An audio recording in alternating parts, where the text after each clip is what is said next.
So can you tell me your name and where you're from and what you work on? Yes, my name is Wayne Morse. I'm from Emory University in Atlanta, Georgia, and I'm the co-director of the Center for Digital Scholarship. Great. And why have you come to the DH 2014 conference?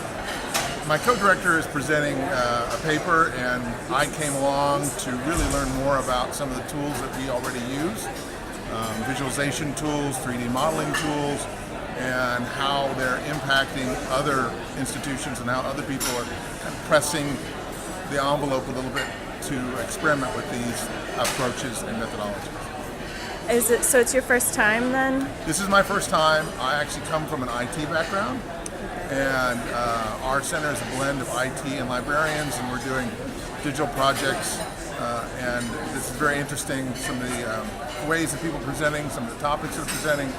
I'm personally struck by the amount of technology and IT that I can pull from these talks, given my background, and I still appreciate the digital humanity piece, but it's very, very interesting about pulling algorithms and pulling modeling approaches that are being applied to the study of the humanities.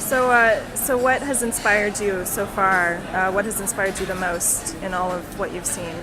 All the sessions have been very interesting. Normally when you go to a conference, there are a few that are not as good as others, but so far, knock on wood, as we say in the States, I've had excellent sessions.